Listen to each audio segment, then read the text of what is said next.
خالص جو یہودی طاقت ہوگی اس نے مسلمانوں کے اوپر دجال کی قیادت میں حملہ ہوگا۔ خراسان سے جب نکلے گا تو 70,000 یہودی جو ہیں اصفہانی یہودی، وہ بھی اس کے ساتھ سبز چادریں اوڑھے ہوئے اس کے ساتھ ہوں گے۔ اس لیے یہ خاص نشانی حضرت مسیح علیہ السلام کی بتائی گئی ہے کہ جب وہ اتریں گے تو ان کا پسینہ کس طور پر گر رہا ہوگا۔ اس کی رستگاری نہیں ہو سکتی جب تک کہ وہ اللہ تعالیٰ کے اس پورے نظام سے باہر نہ نکلے۔ دجالیت کیا ہے جو فتنہ ہے؟ یہ دنیا کی محبت کہ دیکھنے میں مال و اولاد کتنی بڑی نعمتیں ہیں، حقیقت میں ان کے ذریعے سے اللہ عذاب دینا چاہتا ہے۔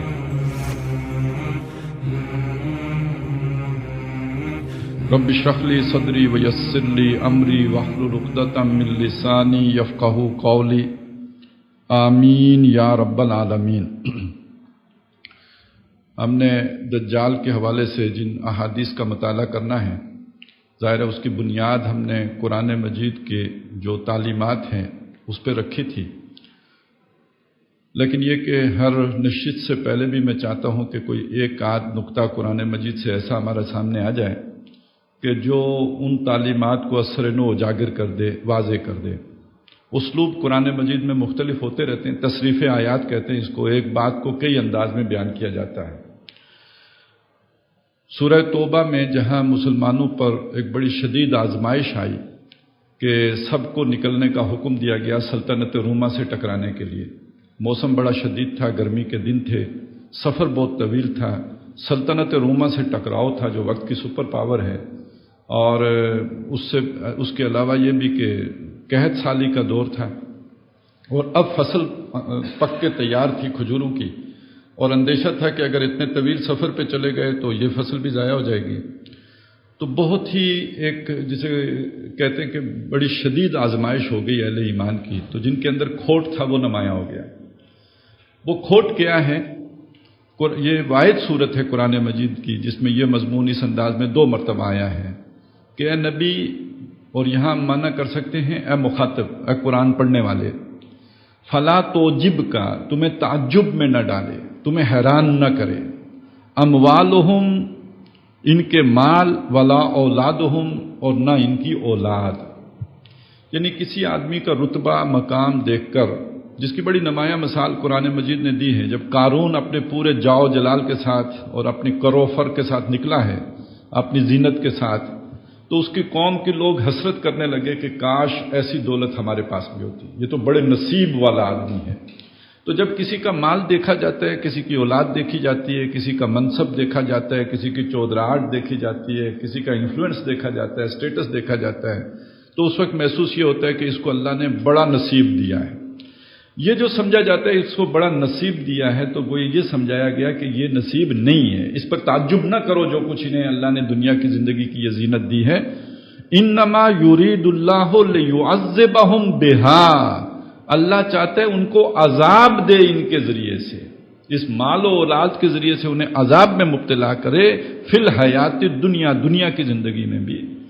ایک تو یہ کہ وہ سہانے روح بنے، جیسے کہ عام طور پہ ہم نے دیکھا ہے، اور مال کا معاملہ یہ ہے کہ اسی کے پیچ و تاب میں زندگی بسر ہو رہی ہو، اسی کا حساب کم و بیش صبح و شام ہو رہا ہو، گویا جسے کہتے ہیں ذہنی سکون وہ غارت کر دے اگر مال، اور اس کی کساد بازاری کا دھڑکا ہر وقت لگا رہے، اور اندیشہ ہائے دور و دراز لاحق رہیں انسان کو ہر موقع پہ، تو اس کا مطلب یہ عذاب ہے، یہ کوئی جو ہے وہ سکون کا باعث اور طمانینت کا باعث تو نہیں، عذاب کا باعث ہے۔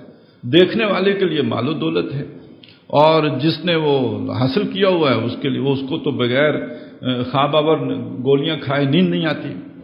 تو ان کے ذریعے سے اللہ انہیں دنیا میں عذاب دینا چاہتا ہے۔ وَتَزْهَقَ أَنفُسُهُمْ، اور اللہ چاہتا ہے کہ ان کی جانیں نکلیں، وَهُمْ كَافِرُونَ، اس حالت میں کہ وہ کافر ہی رہیں۔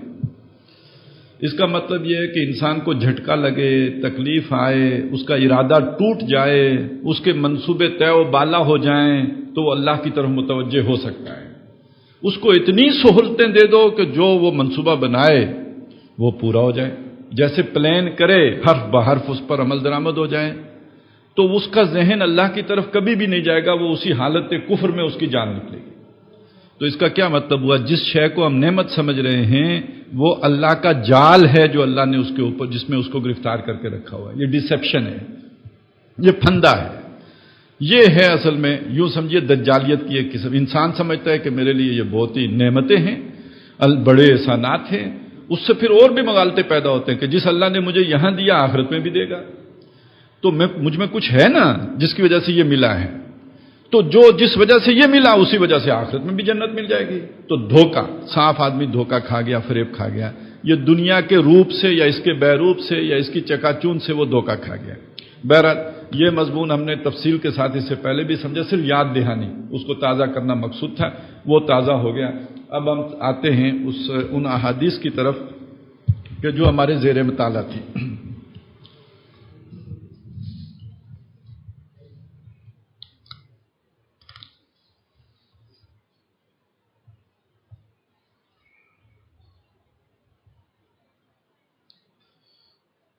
دجال کے بارے میں جو باتیں ہم نے جان لی تھی ان میں یہ بھی تھی کہ اس کان دجال سے حضرت نوح علیہ السلام سے لے کر نبی اکرم صلی اللہ علیہ وسلم تک ہر نبی نے اپنی امت کو خبردار کیا، وارن کیا، ڈرایا اس سے۔ اس کے بعد نبی اکرم صلی اللہ علیہ وسلم یہ بتاتے ہیں، یہ مشکات شریف جلد پنجم سے حدیث نمبر 38 ہے، اور یہ متفقن علیہ ہے، یعنی بخاری اور مسلم دونوں کی روایت ہے جس کو مشکات نے لیا ہے، اور حضرت ابو ہریرہ رضی اللہ تعالیٰ عنہ اس کے راوی ہیں۔ وہ فرماتے ہیں کہ ایک دن رسول کریم صلی اللہ علیہ وسلم نے فرمایا، آگاہ رہو کہ دجال کے بارے میں ایسی بات بتاتا ہوں جو کسی اور نبی نے اپنی قوم کو نہیں بتائی ہے، اور وہ بات یہ ہے کہ دجال کانا ہوگا، وہ اپنے ساتھ جنت و دوزخ کی مانند دو چیزیں لائے گا، وہ جس چیز کو جنت کہے گا حقیقت میں وہ آگ ہوگی، لہذا میں تمہیں اس دجال سے ڈراتا ہوں جیسا کہ نوح علیہ السلام نے اپنی قوم کو ڈرایا۔ یہ جو روایات ہیں اس میں ہم وضاحت کر چکے ہیں اس کے کانے ہونے کی بھی، بعض روایات میں اس کے دائیں کان کے آنکھ کے کانے ہونے کا ذکر ہے، بعض میں بائیں آنکھ کے کانے ہونے کا ذکر ہے، بہرحال یہ بات ہے کہ وہ کانا ہوگا۔ جنت اور دوزخ جو اس کی ہوگی، اس کو حضور نے فرمایا جو اس کی جنت نظر آ رہی ہوگی وہ حقیقت میں دوزخ ہوگی، جیسے ابھی ہم نے اس آیت سے سمجھا کہ دیکھنے میں مال و اولاد کتنی بڑی نعمتیں ہیں، حقیقت میں ان کے ذریعے سے اللہ عذاب دینا چاہتا ہے، تو وہ جو اس کی جنت ہوگی وہ عذاب کا باعث ہوگی، اور جو اس کی دوزخ ہوگی یعنی تکلیفیں، شدائد، مشکلات، بظاہر دیکھنے والوں کو نظر آ رہا ہوگا کہ یہ بہت ہی تشدد کا جو ہے وہ نشان بن رہا ہے، لیکن حقیقت میں اس کے لیے امن، سکون، اس کے دل کو شانتی حاصل ہوگی، گویا وہ جنت میں ہے۔ یہ مجھے ابھی یاد آیا کہ امام تیمیہ رحمۃ اللہ علیہ فرمایا کرتے تھے، ان جنتی مائی، ان کو بھی بہت ہی آزمائشوں سے گزرنا پڑا، قید و بند کی صحبتیں برداشت کرنی پڑیں، تو وہ کہتے تھے ان جنتی مائی، میری جنت میرے ساتھ ہے۔ انسان کو اگر باطنی سکون حاصل ہو گیا، اطمینان قلب حاصل ہو گیا تو اسے جنت حاصل ہو گئی، میری جنت میرے ساتھ ہے۔ اور ایک حدیث میں یہ بھی آیا ہے کہ جس کو ایک فرما بردار، تابع دار، نیک بیوی دنیا میں اللہ نے دے دی جس سے وہ مطمئن ہے، تو دنیا میں اللہ نے اسے جنت کی جھلک عطا کر دی، جنت کی نعمت دے دی۔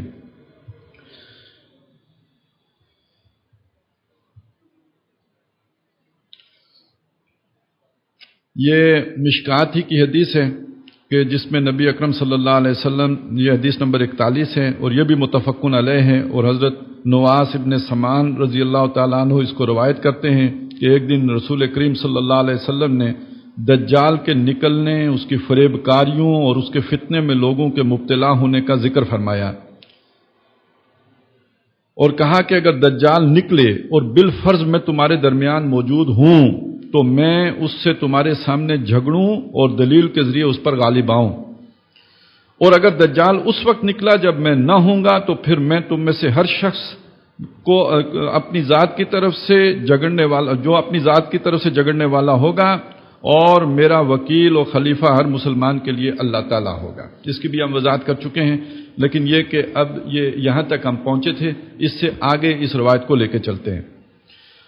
اس کی اور نشانیاں حضور بیان فرما رہے ہیں، لیکن جو بات کہی گئی ہے اسے سمجھ لیں کہ دجال کے ساتھ جو بھی جھگڑا ہوگا وہ کوئی اسلحے کا جھگڑا نہیں ہے، وہ جھگڑا ہے دلیل کا جھگڑا ہے، وہ ایک آرگومنٹ کا جھگڑا ہے، یعنی وہ جو اس کا جو سب سے بڑا فریب ہوگا اس کا یہ والا فریب ہوگا جو دلائل کا فریب ہوگا، جو استدلال کا فریب ہوگا، جس کو ہم نے قرآن مجید سے زخرف القول غرور کے ذیل میں سمجھا تھا جو شیاطین انسانوں کی طرف وحی کرتے ہیں زخرف القول غرورا لتسقى الیہم افئدۃ الذین لا یؤمنون بالآخرہ، اس کا مطلب یہ ہے جن لوگوں کا آخرت پر یقین نہیں ہوگا وہ دجال کی ان لچھے دار باتوں میں گرفتار ہو جائیں گے۔ اس کی مزید نشانیاں یہ ہوں گی کہ اس کے بال گنگریالے ہوں گے، اس کی آنکھ پھولی ہوئی ہوگی، گویا اس کو قطن کے بیٹے عبدالعزیٰ سے تشبیہ دے سکتا ہوں۔ یہ ہمارے لیے تو دونوں باتیں ایک جیسی ہو گئی، لیکن صحابہ کے لیے وہ شخص جو ہے وہ موجود ہوگا تو وہ کسی نہ درجے میں وہ تشبیہ ان کے لیے قابل قبول ہو سکتی ہے۔ پس تم میں سے جو شخص اس کو پائے اس کو چاہیے کہ وہ اس کے سامنے سورہ کہف کی ابتدائی آیتیں پڑھے۔ اب سورہ کہف کی ابتدائی آیتوں میں جو مضمون ہمارے سامنے آیا وہ کیا تھا؟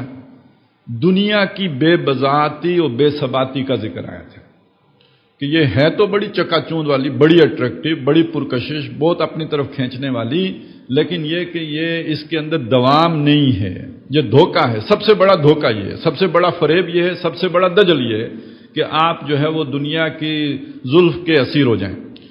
لہذا اب اس کو اگر دیکھیں مانوی طور پر اور خاص طور پہ دلیل کے نقطۂ نظر سے تو بات کیا بنی کہ جو دنیا گرفتار دنیا بڑی آسانی سے دجال کے دجل کا شکار ہو جائے گا۔ یہی پہلی 10 آیات کا مضمون ہے اور یہی آخری 10 آیات کا مضمون ہے۔ الذین ضل سعیہم فی الحیات الدنیا، تو جو اپنی ساری محنت دنیا میں گم کر بیٹھا اس کے لیے دجال تو نجات دہندہ ہوگا، اس کے لیے دجال مسیحا ہوگا، اس کے لیے دجال بہت بابرکت پیر ہوگا جو ایک آنکھ جھپکنے سے اس کے سارے مسئلے حل کر رہا ہوگا، اس کے جو ہے تمام مشکلات دور کر رہا ہوگا، اس کے لیے ساری آسانیاں جو دنیا کی آسانیاں اسے فراہم کر رہا ہوگا، دنیا کی جنت اسے عطا کر رہا ہوگا۔ یہ پہلی 10 اور آخری 10 آیات کا مضمون ہے۔ لیکن یہ کہ باطنی طور پر ہو سکتا ہے ان آیات کا کوئی ایسا روحانی اثر بھی ہو کہ جو دجال پر پڑنے کے نتیجے میں جو ہے وہ اس کا اثر زائل ہو جاتا ہو۔ لیکن جس دجل میں ہم مبتلا ہیں، دنیا کا دجل جس کے پھیرے میں ہم آئے ہوئے ہیں، اور عہد حاضر ملک الموت ہے تیرا کہ جس نے قبض کی روح تیری دے کے تجھے فکر معاش، جس دجل میں ہم گرفتار ہیں اس سے نکلنے کے لیے تو ان آیات کا فہم حاصل کرنا بہت ضروری ہے۔ تو ابتدائی 10 آیتیں پڑھے، اور مسلم ہی کی ایک روایت میں ہے کہ یہ الفاظ ہیں کہ اس کو چاہیے کہ وہ اس کے سامنے سورہ کہف کی ابتدائی آیتیں پڑھے، کیونکہ وہ آیتیں تمہیں دجال کے فتنے سے مامون و محفوظ رکھیں گی۔ جان لو دجال اس راستے سے نمودار ہوگا جو شام اور عراق کے درمیان ہے۔ ایک بات ہمارے سامنے اس سے پہلے آ چکی ہے، اور وہ بات یہ تھی کہ اس کی ایک حدیث میں دائیں آنکھ کے کانے ہونے کا ذکر تھا، ایک حدیث میں بائیں آنکھ کے کانے ہونے کا ذکر تھا۔ اب جب خروج کی بات آئی ہے تو یہاں دجال کے خروج کا ذکر ہے کہ وہ شام اور عراق کے درمیان کا جو راستہ ہے وہاں سے ظاہر ہوگا، وہاں سے اس کا خروج ہوگا۔ ابھی یہ نوٹ کیجئے، آگے چل کے ہم دیکھیں گے کہ کسی اور جگہ سے بھی اس کے خروج کا ذکر ہے۔ اور دائیں بائیں فساد پھیلائے گا، پس اے اللہ کے بندو، اب وہ بریکٹ میں ہے، اس وقت جب کہ دجال نکلے تم اپنے دین پر ثابت قدم رہنا۔ راوی کہتے ہیں کہ ہم نے یہ سن کر عرض کی یا رسول اللہ صلی اللہ علیہ وسلم وہ کتنے دنوں زمین پر رہے گا؟ آپ صلی اللہ علیہ وسلم نے فرمایا 40 دن۔ لیکن یہ 40 دن عام دن نہیں ہے، ایک دن تو 1 سال کے برابر ہوگا، اور ایک دن 1 مہینے کے برابر ہوگا، اور ایک دن 1 ہفتے کے برابر ہوگا، اور باقی دن تمہارے عام دنوں کے مطابق ہوں گے۔ اس کی جو بھی علماء نے تشریح کی ہے وہ تقریباً 13 مہینے بنائے۔ ویسے اس کی بہت ساری تشریحات ہیں، بعض لوگوں نے مختلف ادوار بھی مراد دی ہیں، پہلا دور، دوسرا دور، یعنی پہلا دور سب سے طویل ہوگا، دوسرا اس سے کم ہوگا، تیسرا اور کم ہو جائے گا، پھر معمول پہ آ جائے گا۔ ایک معنی یہ لیا گیا ہے کہ یہ گویا اسی طرح گنتی کر کے تو وہ کوئی 13 مہینوں کے قریب اس کا دورانیہ بنایا گیا ہے کہ وہ دنیا میں رہے گا۔ ہم نے عرض کیا یا رسول اللہ صلی اللہ علیہ وسلم ان دنوں میں سے جو ایک دن 1 سال کے برابر ہوگا، کیا اس روز ہماری ایک دن کی نماز کافی ہوگی؟ آپ صلی اللہ علیہ وسلم نے فرمایا نہیں، بلکہ نماز پڑھنے کے لیے 1 دن کا حساب لگانا ہوگا۔ اب اس کو ہم یا تو ایک تو وہ میں نے توجیہات بیان کر دی جو علماء نے کی ہیں، اگر کوئی اس کی اور توجیہ ممکن ہے تو ایک توجیہ یہ ہے کہ بالفرض دجال جو رب ہونے کا دعویٰ کرے گا اس کی طاقت اتنی بڑھ جائے، یعنی یہ سائنس اور ٹیکنالوجی اتنی ترقی کر دے کہ سورج کی حرکت یا زمین کی حرکت کو کنٹرول کرنا ان کے لیے ممکن ہو جائے، تو پھر یہ دنوں کا اونچ نیچ کی ایک سمجھ وہ بھی آتی ہے۔ گویا یہ بھی ان کی قدرت میں اگر آ جائے تو پھر تو یہ بہت آسان بات ہو گئی، بہت واضح ہو گئی کہ وہ گویا روٹیشن اگر اس کی کم کر دیں تو سپیڈ سلو کر دیں زمین کی، تو اس سے بھی دن کا فرق پڑ جائے گا۔ یا یہ کہ سورج کا کام تو زیادہ مشکل ہے اس کو روکنا، لیکن یہ کہ یہ والا کام جو ہے اس کی نسبت آسان ہوگا، واللہ اعلم۔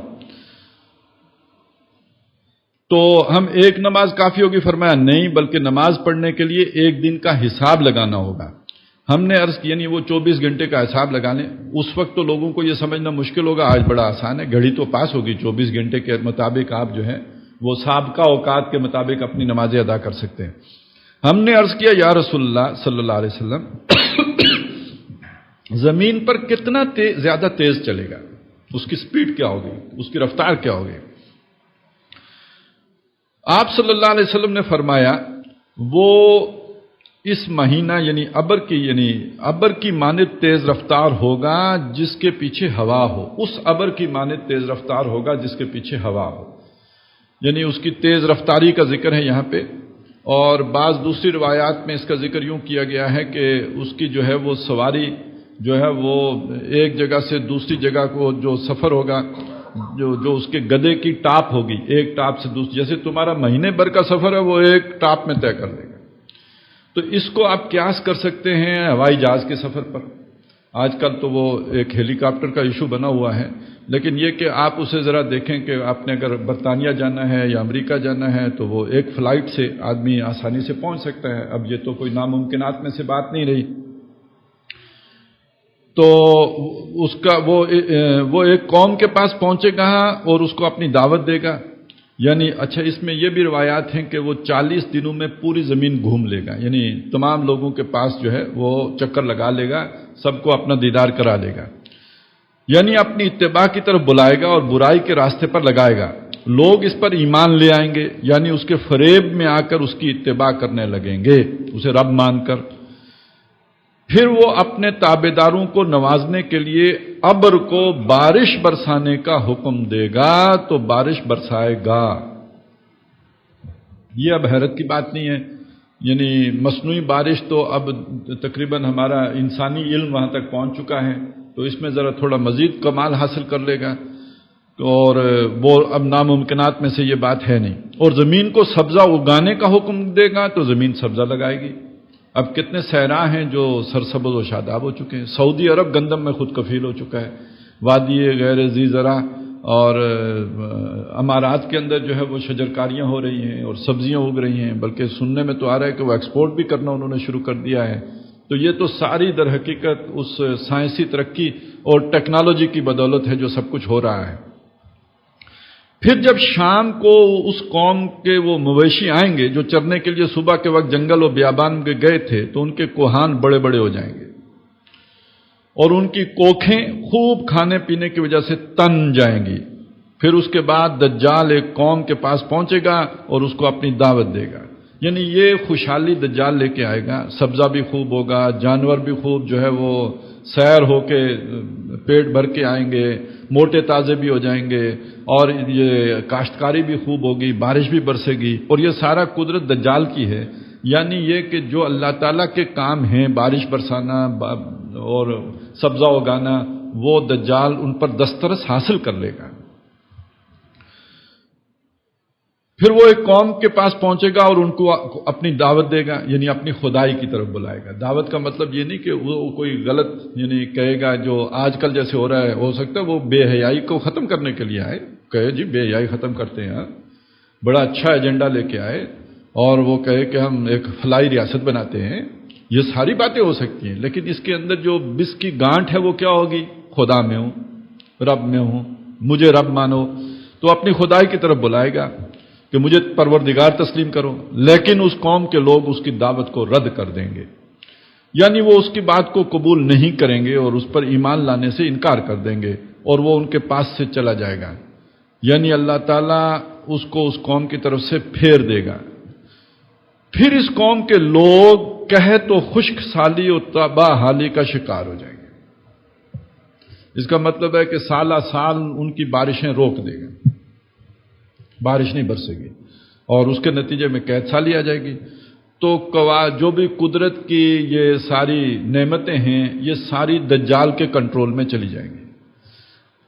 شاید آکسیجن بچ جائے کہ وہ ملٹی نیشنل کے ہتھے نہ چڑھے، تو باقی تو یہ ساری چیزیں آہستہ آہستہ آپ دیکھ رہے ہیں ادھر جا رہی ہیں۔ یہ جو بیجوں میں تبدیلیاں آئی ہیں اور جو آج ہم بڑی خوشی سے جو بیج استعمال کرتے ہیں، جی فصل بہت زیادہ ہوگی، اس کا ایک نتیجہ نکلنے گا۔ سائنسدان ہی بتاتے ہیں کہ جس زمین میں اتنے سال آپ اگر یہ بیج بوتے رہیں گے تو اس کے بعد وہ زمین آپ کا لوکل بیج قبول ہی نہیں کرے گی، فصل ہوگی ہی نہیں، جس کا مطلب ہے کہ آپ ڈیپینڈنٹ ہو جائیں گے وہ بیج لینے کے۔ اچھا، اس بیج کی خصوصیت یہ ہے کہ وہ آئندہ برابر نہیں ہوتا، آپ کو ہر سال نیا بیج لینا ہے۔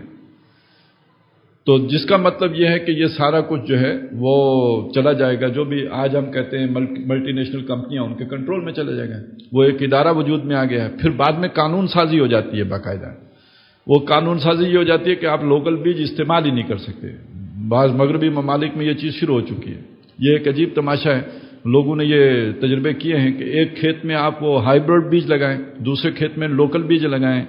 وہ ہائیبرڈ اگلے سال تو کام کا نہیں ہے لیکن لوکل بیج تو ہے، لیکن ان کی جو تھوڑی بہت کراس پولینیشن ہوتی ہے اس کے نتیجے میں یہ لوکل بیج بھی اس میں بھی بہتری آ جاتی ہے، اگلے سال اس کی فصل زیادہ ہو جاتی ہے۔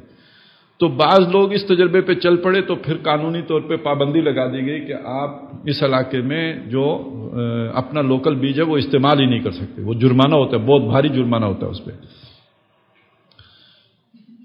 یہ میں اس لیے بتا رہا ہوں کہ دجال نے تو آنا ہے، شخص دجال نے، لیکن دجالیت پوری طرح مسلط ہو چکی ہے، اس کے آثار جو ہیں آپ کو ہر طرف سے جو ہے چھائے ہوئے نظر آ رہے ہوں گے، یہاں تک کہ وہ مال و اسباب سے بالکل خالی ہو جائیں گے۔ وہ لوگ جنہوں نے دجال کا انکار کیا ہوگا، غربت کا شکار پوری قوم۔ اب نوٹ کیجئے ان الفاظ کو کہ اگر آپ نے ہماری بات نہ مانی تو ہم آپ کو پتھر کے دور میں پہنچا دیں گے۔ یہ پتھر کے دور کی بات ہو رہی ہے نا، قحط سالی ہوگی اور یہ ہوگا وہ ہوگا اور وہ غربت کا شکار ہو جائیں گے، خالی ہاتھ ہو جائیں گے۔ اس کے بعد دجال ایک ویرانے سے گزرے گا۔ اب یہ سرسبز و شاداب جگہ تھی اور خوشحال جگہ تھی، یہ ویرانے میں بدل گئی، پتھر کے دور میں پہنچ گئی۔ اب وہ پتھر کے دور والے لوگوں میں سے گزرے گا، ویرانے سے گزرے گا، اور اس کو حکم دے گا وہ اپنے خزانوں کو نکال دے۔ چنانچہ وہ ویرانے دجال کے حکم کے مطابق اپنے خزانوں کو اگل دیں گے، اور وہ خزانے اس طرح اس کے پیچھے ہو لیں گے جس طرح شہد کی مکھیوں کے سردار ہوتے ہیں۔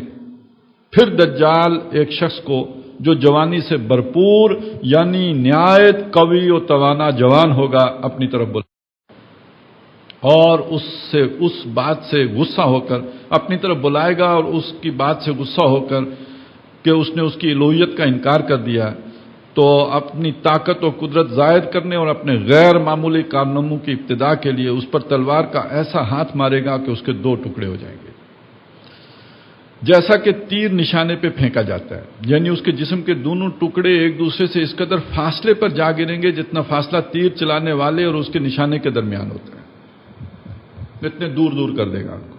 ویسے بھی اب جب کوئی بم بلاسٹ ہوتا ہے تو ایک ٹکڑے کیا کہ ہزاروں ٹکڑے ہو جاتے ہیں۔ اور بعض حضرات نے یہ معنی بیان کیے ہیں کہ اس کی تلوار کا ہاتھ اس کے جسم پر اس طرح پہنچے گا جس طرح تیر اپنے نشانے پر پہنچتا ہے۔ بہرحال اس کے بعد دجال اس نوجوان کے جسم کے ان دو ٹکڑوں کو بلائے گا، چنانچہ وہ زندہ ہو کر دجال کی طرف متوجہ ہوگا۔ اب یہ تو اتنی بڑی اس کی یوں سمجھے شوبدہ ہوگا، جسے جو خوش عقیدہ لوگ ہیں اسے معجزہ سمجھیں گے، اس کی کرامت سمجھیں گے، ہوگا شوبدہ، ایک دجل ہے، فریب ہے، لیکن سمجھا یہ جائے گا کہ یہ بہت بڑا معجزہ ہے۔ اور اس وقت اس کا چہرہ نہایت بشاش، روشن اور کھلا ہوا ہوگا، غرضے کہ دجال اسی طرح کی فریب کاریوں اور گمراہ کرنے والے کاموں میں مشغول ہوگا کہ اچانک اللہ تعالیٰ مسیح ابن مریم علیہ السلام کو نازل فرمائے گا، جو دمشق کے شرقی جانب کے سفید منارے پر اتریں گے۔ اس وقت حضرت عیسیٰ علیہ السلام زرد رنگ کے 2 کپڑے پہنے ہوں گے اور اپنی دونوں ہتھیلیوں کو 2 فرشتوں کے پروں پر رکھے ہوئے ہوں گے، آسمان سے نازل ہوں گے۔ وہ جس وقت اپنا سر جھکائیں گے تو پسینہ ٹپکے گا اور جب سر اٹھائیں گے تو ان کے سر سے چاندی کے دانوں کی مانند قطرے گریں گے جو موتیوں کی طرح ہوں گے۔ یہ ناممکن ہوگا کہ کسی کافر تک حضرت عیسیٰ علیہ السلام کے سانس کی ہوا پہنچے اور وہ مر نہ جائے۔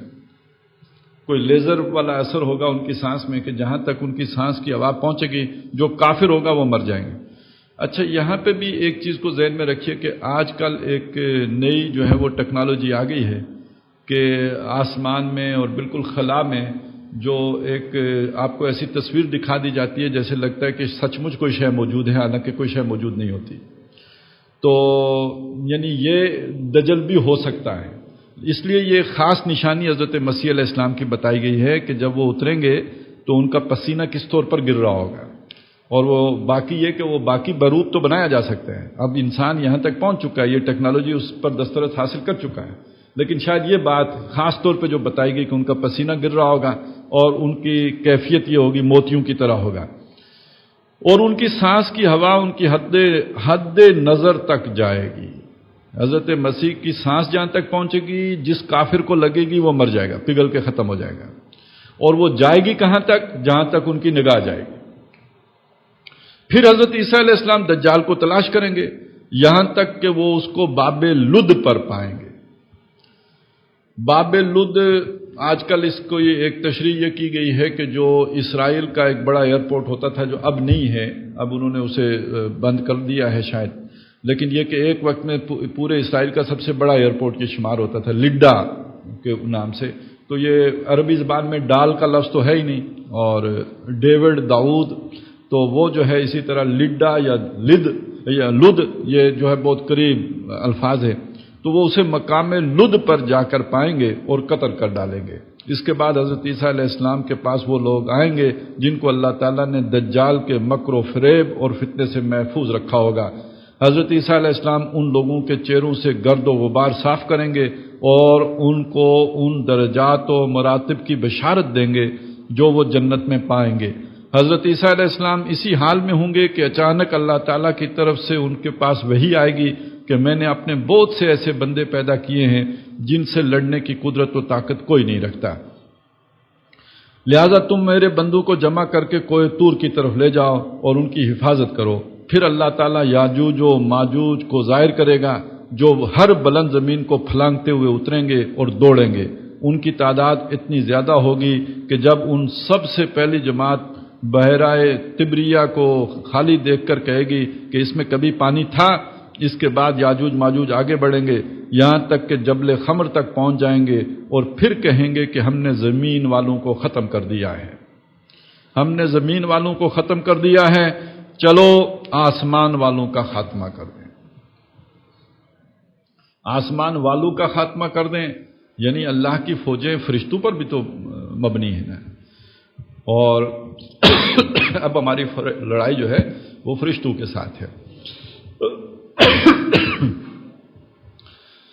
چنانچہ وہ آسمان کی طرف اپنے تیر پھینکیں گے، آج ہم کہہ سکتے ہیں میزائل چلائیں گے، یہ جو ایک پلاننگ ہو رہی ہے سٹار وار، تو ویسے یہ بات آپ کو عجیب لگے حدیث کے حوالے سے، لیکن یہ کہ قرآن مجید میں بھی اس کا ایک اشارہ موجود ہے۔ من کان عدوا لجبریل و میکال، وہ جو سارا مضمون ہے سورہ بقرہ میں آیا کہ جو کوئی دشمنی کرے جبریل سے اور میکائیل سے، اللہ سے اور اس کے جو فرشتے ہیں ان سے، تو یہ یہودیوں کا ایک فرقہ ایسا رہا ہے کہ جو حضرت جبریل سے بھی دشمنی رکھتا تھا، اور یہ جو اللہ کے طاقتور فرشتے ہیں جو عذاب لے کے آتے ہیں، جو اللہ کی طرف سے مختلف جو امور پر فائز ہیں، ان کے ساتھ بھی ایک دشمنی کا ان کا معاملہ رہا ہے۔ اس کی وجہ سمجھ لیجئے کہ اصل لڑائی کس کی ہے؟ شیطان کی ہے، ابلیس لعین کی ہے، عزازیل کی ہے، جو ہم نے قرآن مجید سے سمجھا ہے، اور اسے اپنا انجام معلوم ہے، اور کسی کو معلوم ہو یا نہ ہو اسے معلوم ہے۔ اس کی رستگاری نہیں ہو سکتی جب تک کہ وہ اللہ تعالیٰ کے اس پورے نظام سے باہر نہ نکلے۔ یا معاشر الجن والانس ان استطعتم ان تنفذوا من اقطار السماوات والارض فانفذوا لا تنفذون الا بسلطان۔ تو اب بہرحال کوشش کر لینے میں کیا حرج ہے، آدمی اپنی آخری کوشش تو کرتا ہی ہے۔ تو شیطان کی یہ آخری کوشش ہے اللہ کے عذاب سے بچنے کی، اس سے پہلے اس نے مختلف حربے اختیار کیے، وہ دجال بھی اس کا ایک حربہ ہوگا، لیکن آخری حربہ اس کا یہ ہے کہ اللہ کی جو فورسز ہیں، جو ملائکہ ہیں، ان کے خلاف اعلان جنگ کر دیں۔ تو وہ آسمان والوں کا چلو آسمان والوں کا خاتمہ کر دیں۔ چنانچہ وہ آسمان کی طرف اپنے تیر پھینکیں گے اور اللہ تعالیٰ ان کے تیروں کو خون آلود کر کے لوٹا دے گا، تاکہ وہ اس بھرم میں رہیں کہ ہمارے تیر واقعتاً آسمان والوں کا کام تمام کر کے واپس آئیں۔ گویا اللہ تعالیٰ کی طرف سے ان کو ڈھیل دے دی جائے گی، اور یہ احتمال بھی ہے کہ وہ تیر فضا میں پرندوں کو لگیں گے اور ان کے خون سے آلودہ ہو کر واپس آئیں گے۔ پس اس میں اس طرف اشارہ ہے کہ دجال کا فتنہ زمین ہی تک محدود نہیں رہیں گے، بلکہ زمین کے اوپر بھی پھیل جائے گا، یعنی یہ ایک خلائی جنگ بھی کی صورت بھی اختیار کر لے گا۔ اس عرصے میں اللہ کے نبی اور ان کے رفقا یعنی حضرت عیسیٰ علیہ السلام اور اس وقت کے مومن کوہ طور پر روکے رکھے جائیں گے، اور ان اسباب معیشت کی تنگی و قلت، ان پر اسباب معیشت کی تنگی و قلت اس درجے کو پہنچ جائے گی کہ اس کے لیے بیل کا سر تمہارے آج کے 100 دیناروں سے بہتر ہوگا۔ جب یہ حالت ہو جائے گی تو اللہ کے نبی حضرت عیسیٰ علیہ السلام اور ان کے ساتھی یاجوج ماجوج کی ہلاکت کے لیے دعا و زاری کریں گے۔ پس اللہ تعالیٰ ان کی گردنوں میں نغف یعنی کیڑے پیڑ جانے کی بیماری بھیجے گا، یہ سمجھ لیجئے کوئی بیکٹیریل اٹیک ہوگا یا وائرل اٹیک ہوگا، بھیجے گا، جس کی صورت میں ان پر اللہ کا قہر اس طرح نازل ہوگا کہ سب کے سب ایک ہی وقت موت کے گھاٹ اتر جائیں گے۔ اللہ کے نبی حضرت عیسیٰ علیہ السلام ان کے ساتھ اس بات سے آگاہ ہو کر پہاڑ سے زمین پر آئیں گے، اور انہیں زمین پر ایک بالشت کا ٹکڑا بھی ایسا نہیں ملے گا جو یاجوج ماجوج کی چربی اور بدبو سے خالی ہو۔ اس مصیبت کے دفعیہ کے لیے حضرت عیسیٰ علیہ السلام اور ان کے ساتھی اللہ تعالیٰ سے دعا کریں گے، تب اللہ تعالیٰ بختی اونٹ کی گردن جیسی لمبی لمبی گردنوں والے پرندوں کو بھیجے گا جو یاجوج ماجوج کی لاشوں کو اٹھا کر جہاں اللہ کی مرضی ہوگی وہاں پھینک دیں گے، اور مسلمان یاجوج ماجوج کی کمانوں، تیروں اور ترکشوں کو 7 سال تک چلاتے رہیں گے۔ پھر اللہ تعالیٰ ایک زوردار بارش بھیجے گا جس سے کوئی بھی مکان، خواہ وہ مٹی کا ہو یا پتھر کا، خواہ صوف کا، نہیں بچے گا۔ وہ بارش زمین کو دھو کر آئینے کی مانند صاف کر دے گی۔ پھر زمین کو حکم دیا جائے گا کہ اپنے پھلوں یعنی اپنی پیداوار کو نکال اور اپنی برکت کو واپس لا۔ چنانچہ زمین کی پیداوار اس قدر بابرکت و با افراط ہوگی کہ 10 سے لے کر 40 آدمیوں کی پوری جماعت ایک انار کے پھل سے سیر ہو جائے گی، اور اس انار کے چھلکے سے لوگ سایہ حاصل کریں گے۔ نیز دودھ میں برکت دے دی جائے گی، یعنی اونٹ اور بکریوں کے تھنوں میں دودھ بہت ہوگا، یہاں تک کہ دودھ دینے والی ایک اونٹنی لوگوں کی ایک بڑی جماعت کے لیے کافی ہوگی، دودھ دینے والی ایک گائے لوگوں کے ایک قبیلے کے لیے کافی ہوگی، اور دودھ دینے والی ایک بکری آدمیوں کی ایک چھوٹی سی جماعت کے لیے کافی ہوگی۔ بہرحال لوگ اسی طرح کی خوشحال اور امن و چین کی زندگی گزار رہے ہوں گے کہ اللہ تعالیٰ ایک خوشبودار ہوا بھیجے گا جو ان کی بغل کے نیچے کے حصے کو پکڑے گی، یعنی اس ہوا کی وجہ سے ان کی بغلوں میں ایک درد پیدا ہوگا، اور پھر ہوا ہر مومن اور ہر مسلمان کی روح قبض کر لے گی، اور صرف بدکار شریر لوگ دنیا میں باقی رہ جائیں گے جو آپس میں گدھوں کی طرح مختلط ہو جائیں گے، اور انہی لوگوں پر قیامت قائم ہوگی۔ اس پوری روایت کو مسلم نے نقل کیا ہے، علاوہ دوسری روایت کو ان الفاظ ترمذی نے بھی نقل کیا ہے۔ بہرحال یہ ایک طویل روایت تھی جس میں یوں سمجھیے کہ قیامت تک کے حالات و واقعات کا احاطہ کیا گیا تھا۔ تھوڑی سی اس کی میں تفصیل عرض کر دوں، چونکہ یاجوج ماجوج کا بھی ذکر آیا ہے۔ یاجوج ماجوج کے بارے میں مختلف نظریات ہیں۔ ایک خیال یہ ہے اور کہ یہ ایک کوئی مخلوق ہے، کہیں اللہ نے قید کر کے رکھی ہوئی ہے، ہم اس سے واقف نہیں ہیں، وہ ایک غیر انسانی مخلوق ہے اور ان آخری وقتوں میں اچانک ظاہر ہوگی۔ دوسرا خیال جو زیادہ جو ہے وہ قرآن کے مضمون کے ساتھ ہم آئیں گے، اس لیے کہ ایک وقت وہ تھا کہ یاجوج ماجوج انسانوں کے ساتھ خلط ملط تھے اور مختلف اوقات میں ان کی ٹولیاں نکلتی بھی رہی ہیں، تو وہ خیال یہ ہے کہ یہ انسان ہی ہیں اور انسانوں کا کوئی خاص گروہ ہے جس کو یاجوج ماجوج کہا گیا ہے۔ اور اس میں ابوالکلام آزاد کی جو تحقیق ہے وہ یہ کہتی ہے کہ یہ حضرت نوح علیہ السلام کی اولاد میں سے ہیں، جو ان کے ایک بیٹے تھے حضرت یافس، جن کی نسل شمال میں جا کے آباد ہوئی اور خاص طور پہ روس کے علاقے میں ابتداءً آباد ہوئی ہے، اور تورات میں اسی حضرت یافسی کی نسل میں گاگ اور میگاگ کے نام کے دو بھائیوں کا ذکر بھی ملتا ہے. انہی سے جو دو قبیلے چلے ہیں وہ وہی گاگ میگاگ ہی ہیں جو یاجوج ماجوج ہیں. پھر انہی کی نسلیں ہیں جو جا کے یہ چائنا اور پھر اس کے بعد اسکینڈینیوین کنٹریز میں اور پھر جو ہے وہ آ کے برطانیہ وغیرہ میں آباد ہوئی ہیں. تو اسی سارے مفہوم کو سامنے رکھتے ہوئے علامہ اقبال نے جب برطانوی سامراج آیا تھا تو اس وقت وہ شعر کہا تھا کہ کھل گئے یاجوج و ماجوج کے لشکر تمام، چشم مسلم دیکھ لے تفسیر حرف ینسلون. تو اس رائے کے حامل لوگوں کا کہنا یہ ہے کہ یاجوج و ماجوج کا کوئی ایک خروج نہیں ہے، ان کے کئی خروج ہیں. چنانچہ بعض روایات میں اس طرح کی تفاصیل بھی آئی ہیں کہ یاجوج ماجوج نکل چکے ہوں گے، تم حج اور عمرہ بھی کرتے رہو گے اور اپنے کھیت اور باغ بھی لگاتے رہو گے. یعنی حالات معمول پہ رہے. یاجوج ماجوج کا ایک خروج اس قسم کا ہے. البتہ ایک خروج وہ ہے جو حضرت مسیح علیہ السلام کے دور میں ہوگا. جو اس وقت دنیا کی صورتحال ہے اس میں اگر ہم دیکھیں تو ان حالات و واقعات کے لیے سٹیج سیٹ ہو چکا ہے. دجال کے نکلنے کے لیے، بلکہ اس سے پہلے مسلمانوں کی لیڈرشپ کے لیے ایک حضرت مہدی کا ذکر چونکہ ان روایات میں نہیں آیا ہے، دوسری روایات میں موجود ہے. تو مسلمانوں کے حالات جس طرح دگرگوں ہو چکے ہوئے ہیں تو ایک متحدہ لیڈرشپ کی انہیں بہت ضرورت ہے. تو وہی وہ لیڈرشپ ہے جس کو احادیث میں حضرت مہدی کے نام سے جو ہے وہ موسوم کیا گیا ہے. اس کے بعد جو جنگیں ہونی ہیں وہ ابھی تک تو ان کا ہم نے ذکر نہیں پڑھا، لیکن میرے پاس جو روایات ہیں ان میں ان کا ذکر موجود ہے کہ رومیوں کے ساتھ جنگیں ہونی ہیں. یعنی آپ نیٹو کہہ دیجیے، آج کے رومی نیٹو فورسز ہیں، ان کے ساتھ آپ کی جنگیں ہونی ہیں.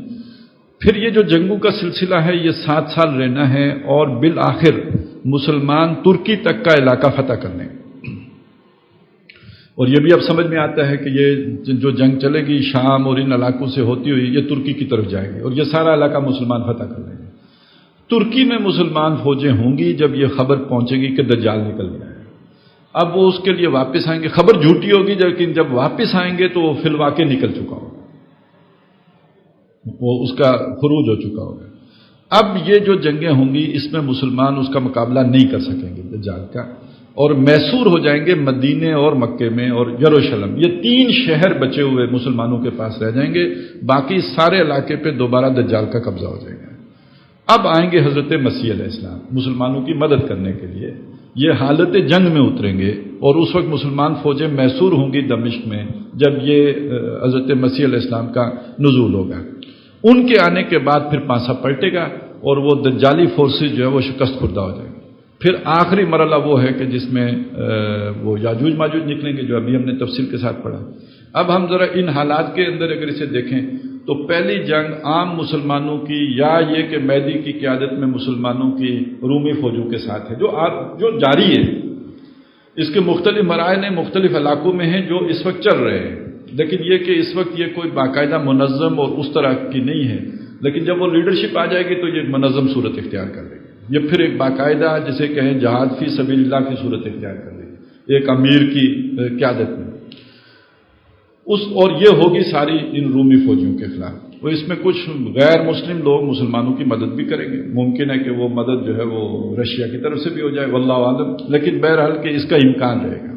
اس سے آگے جب اگلا مرحلہ آنا ہے تو وہ ہے در حقیقت خالص جو یہودی طاقت ہوگی اس نے مسلمانوں کے اوپر دجال کی قیادت میں حملہ آور ہوگا. اس میں اب وہ دجالی قیادت جو ہوگی وہ کدھر سے ظاہر ہوگی، کیا ہوگا. یہ ایک حدیث تو ہم نے پڑھ لی کہ یہ عراق اور شام کے درمیان کی جو گھاٹی ہے وہاں سے یہ نکلے گا. ایک اور روایت بھی ہے، وہ حدیث اس وقت میرے سامنے نہیں ہے. اس میں یہ ہے کہ یہ خراسان سے نکلے گا. خراسان سے جب نکلے گا تو 70,000 یہودی جو ہیں اصفہانی یہودی وہ بھی اس کے ساتھ سبز چادریں اوڑے ہوئے اس کے ساتھ ہوں گے. تو معلوم ہوا کہ یہ طاقت جدھر ہم دیکھ رہے ہیں ادھر سے نہیں نکل کے آ رہی دجال کی طاقت. یہ طاقت اس مشرقی علاقے سے نکل کے جا رہی ہے اس طرف عرب کے علاقے کی طرف. اور اس وقت جو اس کا سعودی عرب کا اور ایران کا کانفلکٹ ہے یہ آگے بڑھتے بڑھتے شاید بات یہاں تک پہنچے مختلف مراحل سے گزرتے ہوئے. اور اس میں پھر یہ کہ اس وقت ویسے جو اصل یہودی ہیں ان کی جو سب سے بڑی کنسنٹریشن ہے وہ ہے بھی اصفہان کے اندر. جو اس وقت جو اسرائیل ہے اس میں اشکنازی یہودی ہیں، یہ نسلاً یہودی نہیں ہیں، یہ کنورٹڈ یہودی ہیں. تو بہرحال یہ دجال یہ طاقت ہوگی. پھر آخری جو نکلے گا وہ کون سی طاقت ہو سکتی ہے دنیا میں جس کا مڈل ایسٹ میں انٹرسٹ رہ جائے گا؟ آپ نے رومی اٹھا کے پھینک دیے، ساتھ امریکہ بھی چلا گیا. اس کے بعد جو بھی یہودی قوت تھی اس کو بھی آپ نے توڑ پھوڑ کے رکھ دیا. اب اس کے بعد کیا رہ جائے گا؟ وہ کون ہے کہ جس کو اب ضرورت ہوگی کہ وہ قبضہ کرے اس سونے کا انڈا دینے والی چڑیا پر؟ تو جو ہمارے سامنے صورتحال ہے اب وہ چائنا ہی رہ جاتا ہے، مستقبل کی سپر طاقت جس سے ہماری دوستی ہمالیہ سے بلند اور سمندروں سے گہری ہے.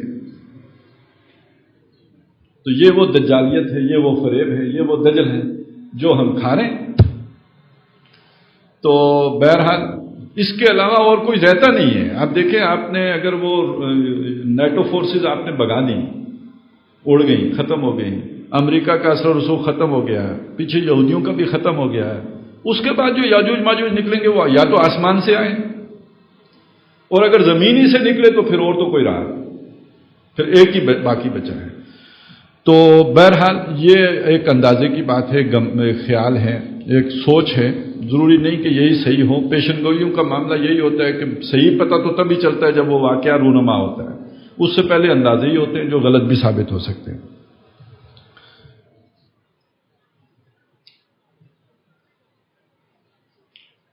یہ بھی متفقن علیہ حدیث ہے.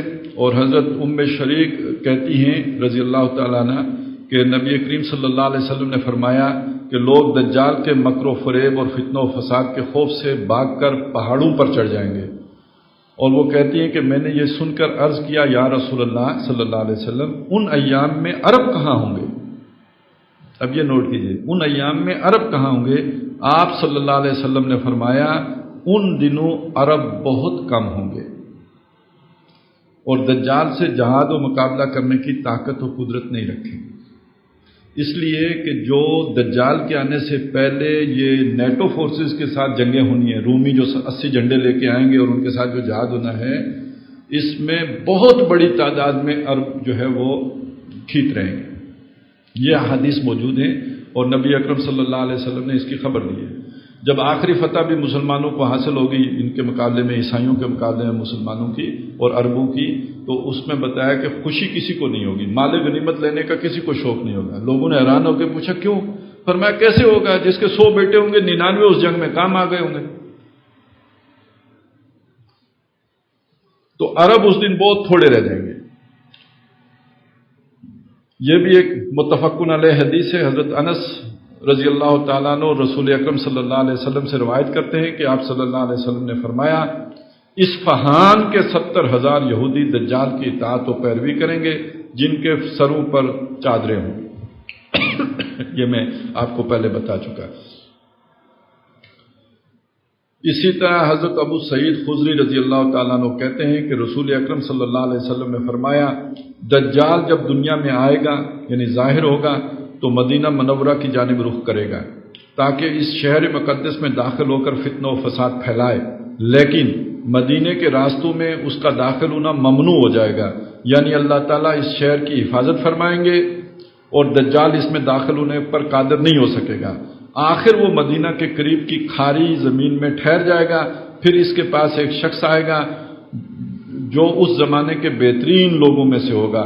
وہ شخص دجال سے کہے گا کہ میں گواہی دیتا ہوں کہ تو وہی دجال ہے جس کی خبر ہمیں رسول کریم صلی اللہ علیہ وسلم نے اور اس کے احوال و علامات بیان کرنے کے ذریعے سے دی تھی. دجال یہ سن کر اپنے ارد گرد کے لوگوں سے کہے گا بتاؤ اگر میں اس شخص کو قتل کر کے دوبارہ زندہ کر دوں تو کیا پھر بھی تم میرے خدا ہونے کے بارے میں شک و شبہ کرو گے؟ تو وہ لوگ جواب دیں گے کہ ہم کو پھر کوئی شک و شبہ نہیں رہے گا. پس دجال اس شخص کو جان سے مار ڈالے گا اور پھر اس کو زندہ کر دے گا اور وہی سوال کرے گا جو گزشتہ حدیث میں گزرا. تب وہ شخص کہے گا کہ اللہ کی قسم تیرے بارے میں میری بصیرت اور میرا یقین اب پہلے سے بھی زیادہ پختہ ہو گیا ہے، مگر اب وہ اسے دوبارہ قتل کرنا چاہے گا، لیکن یہ کہ وہ اس کی جان نہیں لے سکے گا. اللہ تعالیٰ اس کا جو ایمان بڑھنے کے نتیجے میں اس کے لیے ممکن نہیں رہے گا کہ دجال اس کو قتل کرے.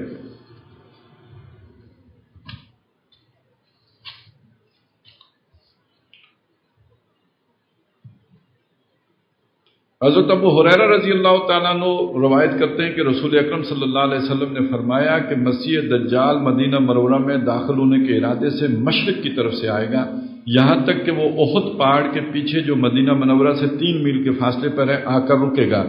پھر مذکورہ شخص کے واقعے کے بعد فرشتے اس کا منہ شام کے علاقے کی طرف پھیر دیں گے تاکہ جہاں سے آیا ہے وہیں پہ چلا جائے، اور وہ دجال وہاں یعنی شام میں ہلاک کر دیا جائے گا، جیسا کہ پیچھے گزرا کہ حضرت عیسیٰ علیہ السلام دجال کو شام کے گاؤں باب لد میں قتل کریں گے۔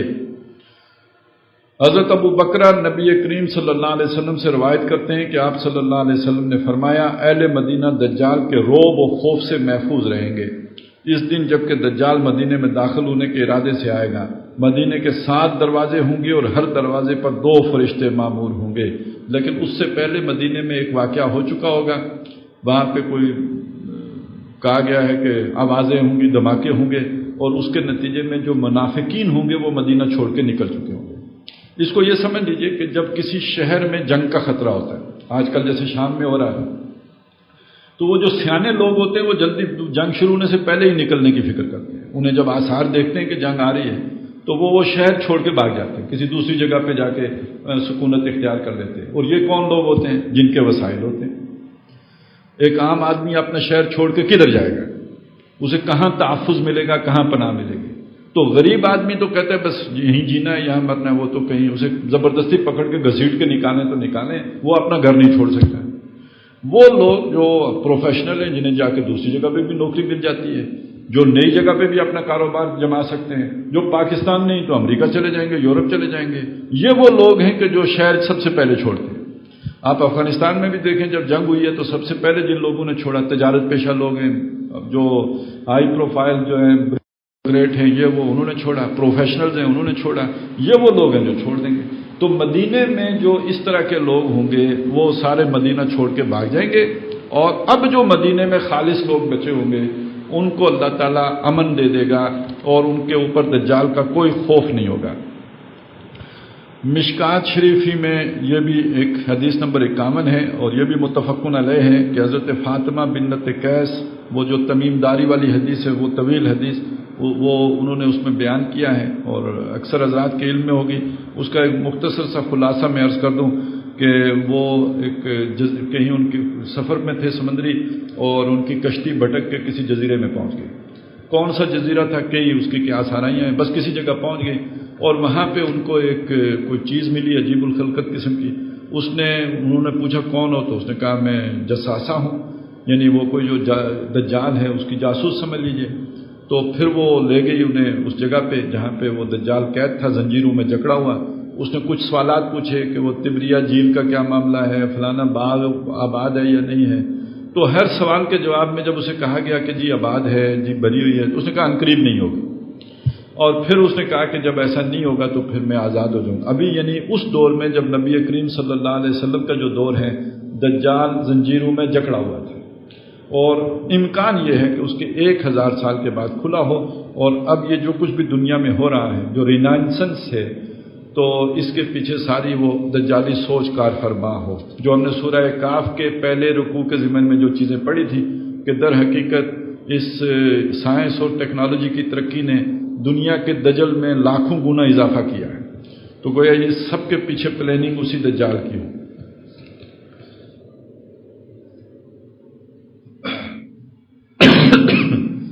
نبی اکرم صلی اللہ علیہ وسلم نے فرمایا کہ میں نے تم لوگوں سے دجال کا حال اس اندیشے سے بار بار بیان کیا ہے کہ کہیں تمہاری سمجھ میں نہ آئے، یعنی تم کہیں دھوکے میں نہ پڑ جاؤ دجال کے بارے میں۔ تو اچھی طرح سمجھ لو کہ دجال پستہ قد ہے، اس کے بال مڑے ہوئے ہیں، ایک آنکھ سے کانا ہے اور دوسری آنکھ بالکل مٹی ہوئی ہے، اس کی آنکھ نہ ابری ہوئی ہے اور نہ اندر کو دھنسی ہوئی۔ اس کے بعد بھی اگر تم شبے میں پڑ جاؤ تو میں نے دجال کا جو حلیہ بیان کیا ہے وہ بھول جانے کے سبب اس کے مافوق الفطرت کارناموں کی وجہ سے اگر اس کی الوہیت کی میں شک میں پڑی جاؤ تو اتنی بات یاد رکھنا کہ تمہارا پروردگار کانا نہیں، یہ اس کی بہت بڑی نشانی ہوگی۔ اور حضرت عمرو ابن حریث سیدنا ابو بکر صدیق رضی اللہ تعالیٰ عنہ سے روایت کرتے ہیں کہ انہوں نے بیان کیا کہ رسول کریم صلی اللہ علیہ وسلم نے ہم سے بیان کیا اور فرمایا کہ دجال روئے زمین کے ایک ایسے حصے سے نکلے گا جو مشرق میں واقع ہے اور جس کو خراسان کہا جاتا ہے. اس کے ساتھ لوگوں کے کتنے ہی گروہ ہوں گے اور ان لوگوں کے چہرے تہ بتہ پھولی ہوئی ڈھال کی مانند ہوں گے. اب آپ نے دیکھا کہ یہ ایک نئی بات آئی ہے، میں نے پہلے بھی اس کا ذکر کیا تھا. جیسے آنکھ کا ذکر آیا تھا اسی طرح یہ بھی معاملہ ذرا تھوڑا مختلف ہے. ایک جگہ ذکر ہے کہ عراق اور شام کی درمیانی گھاٹی سے نکلے گا، دوسری جگہ ذکر ہے کہ یہ ملک خراسان سے نکلے گا. خراسان نبی اکرم صلی اللہ علیہ وسلم کے دور میں یہ جو شمالی افغانستان کا علاقہ ہے، ہمارا جو مالاکنڈ کا علاقہ ہے، اور یہ دریائے سندھ سے اوپر اور اٹک سے اس پیچھے، اور دوسری طرف یہ کہ جو ایران کا یہ آج بھی صوبہ خراسان ہے، یہ سارا علاقہ اس دور میں خراسان تھا. اب خراسان کے نام سے ایک ایران میں صوبہ باقی ہے، باقی کوئی اس نام کی چیز باقی نہیں ہے. تو یہ پورا علاقہ اس میں سے کوئی بھی جگہ مراد ہو سکتی، کہیں سے بھی نکل سکتا ہے. لیکن یہ کہ اصل تطبیق تو کرنے کی ضرورت یہ ہے، اس بات کی ہے کہ وہ جو خراسان سے نکلے گا وہ کیا معنی رکھتا ہے اور جو وہاں سے نکلے گا. تو مجھے یہ لگتا ہے کہ یہ ایسی چیزیں بتاتی ہیں دجال دو ہوں گے. میں نے پہلے وضاحت کی ہے کہ ایک دجال تو شخص دجال ہے، ایک دجال جو ہے وہ کوئی طاقت بھی ہے. جیسے یہ مافوق الفطرت جو شعبدے ہیں، بارش برسانا ہے، یہ کرنا ہے، وہ کرنا ہے، تو ایک علاج معالجے کی ترقی اس درجے میں ہو جانا کہ آدمی کو مار کے زندہ کر لینا، تو یہ تو سارا میڈیکل سائنس اور ان چیزوں کے ذریعے سے بھی ممکن ہو رہا ہے. تو بعض چیزوں کا تعلق سائنس اور ٹیکنالوجی سے جڑ جاتا ہے، بعض چیزوں کا تعلق امریکہ سے جڑ جاتا ہے جو آپ کو پتھر کے دور میں پہنچا سکتا ہے، یا یہ کہ آپ کو جو ہے وہ ڈالروں کی نمائشیں کر سکتا ہے. آپ کو کبھی گرے لسٹ میں، کبھی بلیک لسٹ میں، اور کبھی گڈ لسٹ میں، کبھی بیڈ لسٹ میں ڈالنے کی جو صلاحیت رکھتا ہے.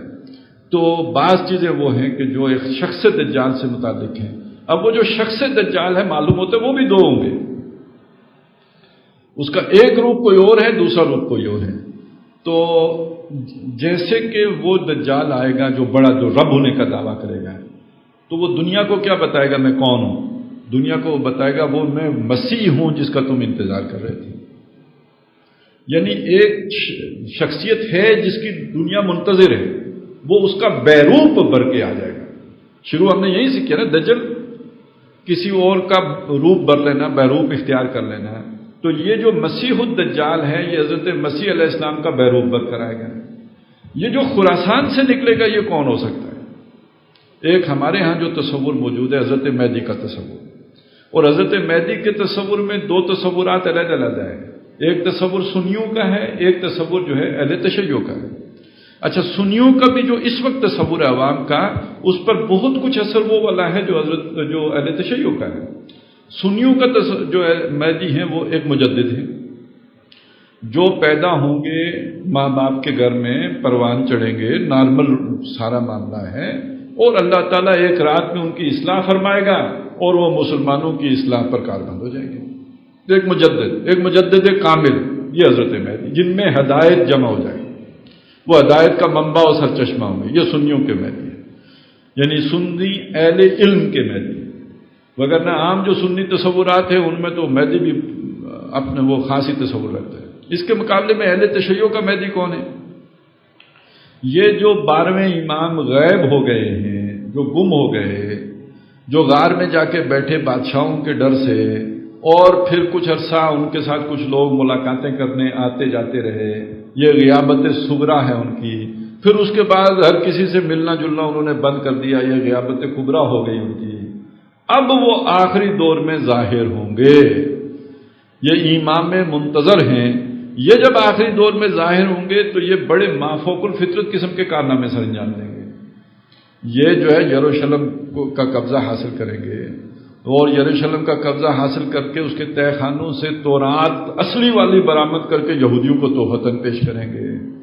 یہ اور بھی بہت، یعنی اس کے بعد یہ مدینے کی طرف بھی توجہ کریں گے، اور وہ بھی بعض باتیں ایسی منسوب کی جاتی ہیں جو آدمی کہہ بھی نہیں سکتا ہے. تو یہ بھی ایک تصور دنیا میں موجود ہے. اب یہ ایسے کام ہیں کہ جو کسی عام آدمی کے لیے کرنا ممکن ہی نہیں ہے۔ ایسا کون سا لیڈر پیدا ہوگا جو یہ سارا کچھ ایران سے اٹھ کر جا کے آرام سے کرتا ہے؟ تو معلوم ہوتا ہے کہ وہ جو کوئی بھی ایک شخصیت ہوگی، ہاں ایک ہی شخصیت پہلے یہ روپ بھرے اور بعد میں وہ روپ بھرے، یا دو علیحدہ علیحدہ شخصیتیں ہوں گی کہ جن میں سے پہلے اس روپ میں ایک دجل ظاہر ہوگا اور بڑی تعداد میں لوگ اس کے پیچھے چل پڑیں گے۔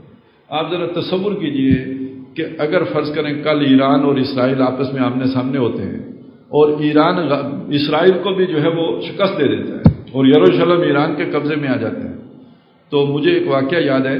آپ کو معلوم ہے کہ جو حزب اللہ نے اسرائیلی حملہ ناکام کیا تھا، ابھی کوئی 10 سال 5 سال پہلے کی بات ہے، تو میرا ایک خالہ جات بھائی کراچی میں رہتا ہے، کاروباری آدمی، کوئی پڑھا لکھا بھی نہیں ہے، وہ فون پہ بات ہو رہی تھی، کہنے لگے یار لگتا تو یہ ہے کہ اللہ تعالیٰ شیعوں کے ساتھ ہے، ہم سنیوں کے ساتھ نہیں۔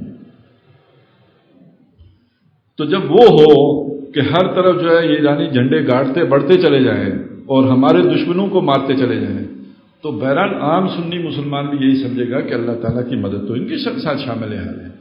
تو یہ ایک دجل جو ہے وہ لاحق ہونے کا خطرہ ہمیشہ رہے گا۔ اب اس میں جو سمجھنے کی بات ہے وہ کیا ہے؟ موٹا حضور، جیسے حضور نے بیان کیا کہ دیکھیے ایک بات تو نہ بھولنا، وہ بات کیا ہے؟ وہ بات یہ ہے کہ دجال کے ذمن میں وہ کانا ہوگا تمہارا رب کانا، باقی اگر بھول بھی گئے تو یہ بات نہ بھولنا۔ اسی طرح یہ مہدی، جیسے یہ مہدی ہو جو خراسان سے نکلے۔ اچھا ویسے تو یہ مہدی کا رواج اتنا ہے ہمارے ہاں کہ ہر شہر سے کوئی نہ کوئی مہدی نکل ہی آتا ہے۔ ایک دو مہدیوں سے میری بھی ملاقات ہوئی ہے، وہ بھی آ کے مجھے بھی دعوت دے کے گئے، کئی مہدی ملے بلکہ، لیکن ایک دو نے تو خاص طور پہ بیعت کرنے کی بھی جو ہے وہ فرمائش کی ہے۔ تو یہ مہدی تو ادھر ادھر سے نکل آتے ہیں، تو جو موٹا اصول ہے سمجھنے کا وہ کیا ہے؟ وہ جو اصلی والا مہدی ہے نا، وہ نکلے گا جب ظاہر ہوگا۔ پہلی بات یہ کہ وہ خود نہیں کہے گا کہ جی آپ میرے ساتھ چلیں، اس کو لوگ مجبور کریں گے کہ ہم آپ کے ہاتھ پہ بیعت کرنا چاہتے ہیں، اور یہ سارا کچھ منعقد کہاں پہ ہوگا؟ یہ خانہ کعبہ میں بیت ملتزم کے سامنے ہوگا۔ بس یہ موٹی بات یاد رکھیں۔ جو کوئی دائیں بائیں سے نکل کے مہدی ہونے کا دعویٰ کرے بنگلہ دیش سے یا کراچی سے یا کسی اور جگہ سے، تو وہ مہدی الدجال سمجھنے اسے، وہ دجل ہے، اس کا فریب ہے۔ اور جو اصلی مہدی ہوگا وہ نکلے گا جو ہے وہ ملتزم کے سامنے سے ظاہر ہوگا۔ ویسے میں نے بھی اپنے دونوں مہدیوں سے یہی کہا تھا کہ اس کے لیے ہم حج کرنے چلتے ہیں، پھر وہاں آپ کی نشانیاں ظاہر ہوئیں تو وہاں ملتزم کے سامنے اگر کسی نے ہمیں ٹھہرنے دیا تو پھر ہم سوچیں گے ادھر بیٹھ کے۔ تو اصل بات یہ ہے کہ جو بھی اصلی مہدی ہوگا وہ وہاں سے ظاہر ہوگا۔ تو بہرحال یہ کچھ احادیث جو میں نے آپ کے سامنے رکھی، ان کا ایک یوں سمجھے لب لباب ہے، ساری احادیث تو نہیں ہے، لیکن موٹا موٹا تصور ہمارے سامنے آ جائے۔ اس میں جو اصل بات ہے وہ کیا ہے کہ دجالیت ایک فتنہ ہے، جو اس فتنے میں مبتلا ہوگا وہ دجال کا بڑا آسان شکار بن جائے گا۔ جو اپنے آپ کو اس فتنے سے بچا کے رکھے گا اس کے لیے اللہ تعالیٰ اس موقع پر بھی مدد کرے گا اس کی، اور وہ دجال کے سامنے بھی ڈٹ کے کھڑا ہو سکے گا۔ دجالیت کیا ہے جو فتنہ ہے؟ یہ دنیا کی محبت ہے۔ موٹی سی بات، فی قلوبہم مرض فزادہم اللہ مرضا، جس کے دل میں یہ بیماری ہوگی تو دجال آ کے اس بیماری کا اضافے کا باعث بن جائے گا۔ اللہ تعالیٰ اس فتنے کو اس لیے بھیجے گا لتسقى الیہم افئدۃ الذین لا یؤمنون بالآخرہ، تاکہ اس کے مکر و فریب کی طرف ان لوگوں کے دل مائل ہو جائیں کہ جو آخرت پر ایمان نہیں رکھتے۔ تو اللہ تعالیٰ ہمیں آخرت پر ایمان مستحکم کرنے کی توفیق عطا فرمائے، اور آخرت اگر دور نظر آتی ہو تو قبر تو دور نہیں ہے۔ بعض لوگ عذاب قبر کا انکار اس لیے کرتے ہیں کہ اس کو تصور میں لانا آسان ہے۔ دوزخ کو تصور میں آپ لائیں گے وہ ذرا آپ کو فاصلے پہ نظر آئے گا، تو قبر تو سامنے ہے، یہ تو اتنی دور کی شے ہی نہیں ہے، جس میں تو فوری طور پہ جانا ہے۔ تو اس عذاب کا ہی انکار کر دو تو تھوڑا بندہ ریلیکس فیل کرتا ہے، تھوڑا سکون ہو جاتا ہے۔ لتسقى الیہم افئدۃ الذین لا یؤمنون، تو لوگوں کو یہ بات بھلی معلوم ہوتی ہے، قبول بھی کر لیتے ہیں۔ تو بہرحال جو بات سوچنے کی ہے وہ یہ کہ آنکھ بند ہونی ہے، اور پھر یہ کہ قبر میں اترنا ہے۔ اور قبر کے حوالے سے بہرحال اگر اس طرح کی بات ہے تو ایک بات اس کے برعکس بھی ہے، جیسے اللہ کے نبی نے فرمایا صلی اللہ علیہ وسلم کہ یہ جنت کے باغوں میں سے ایک باغ ہے یا دوزخ کے گڑھوں میں سے ایک گڑھا ہے، یعنی یہ برزخ ہے، جس کا مطلب یہ ہے کہ آپ اس زمینی زندگی سے نکل کر آپ جا رہے ہیں ایک کہکشاؤں کی زندگی میں۔ اگلا مرحلہ کہکشاؤں کی زندگی کا ہے، تو وہ جو جیسے آپ خلائی سفر پہ جا رہے ہوں تو پہلے آپ کو تربیت دی جاتی ہے نا، ایک دم تو آپ خلائی سفر پہ نہیں، آپ کی فٹنس ضروری ہے اس سفر پہ جانے کے لیے. تو یہ قبر کا دور اس کے لیے ہے، اور اس میں آپ کا یہ جو بھی کہکشاؤں کا سفر ہے، یا تو اس میں وہ جنت کا سفر ہے یا دوزخ کا سفر ہے، یا تو وہ جو ہے وہ دوزخ کے گڑھوں میں سے ایک گڑھا ہے یا جنت کے باغوں میں سے ایک باغ ہے. تو اللہ تعالی ہمیں ان چیزوں پر فوکس کرنے کی توفیق عطا فرمائے. پھر دجل فجل ہمیں کوئی دھوکہ نہیں دے سکتا، پھر وہ نظر تیز ہو جاتی ہے. اور اگر دنیا پہ فوکس رہے تو پھر ہر طرح کا فریب اس کا آدمی شکار ہو جاتا ہے. اس کو بڑی آسان مثال سے بھی سمجھ لیں کہ جو ہوتے ہیں نا یہ جو ٹھگنے والے ٹھگ، فریب دجل کرنے والے جو ٹھگ ہوتے ہیں، یہ کس کو ٹھگتے ہیں؟ لالچی آدمی کو ٹھگتے ہیں. آپ چاہتے ہیں آپ کو سستا پلاٹ مل جائے، آپ گئے.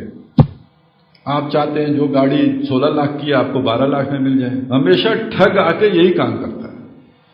تو جو لالچی نہیں ہوتا وہ کہتے ہیں یار یہ اتنی سستی تو نہیں ملتی، وہ اس کی ٹھگی میں نہیں آتا ہے. جو لالچی ہوتا ہے وہ ٹھگی میں آ جاتا ہے. اسی لیے مثل مشہور ہے، جب تک دنیا میں لالچی موجود ہیں ٹھگ بھوکا نہیں سوئے گا. تو یہ دنیا داروں پہ دجال کا حملہ جو ہے وہ کامیاب ہوتا ہے. اللہ تعالیٰ اس سے ہمیں محفوظ رکھے، معمور رکھے، حفاظت فرمائے، اور آخرت پر توجہ دینے کی توفیق عطا فرمائے. اقول قولی ھذا واستغفر اللہ لی ولکم ولسائر المسلمین والمسلمات. سبحان اللہ والحمد للہ ولا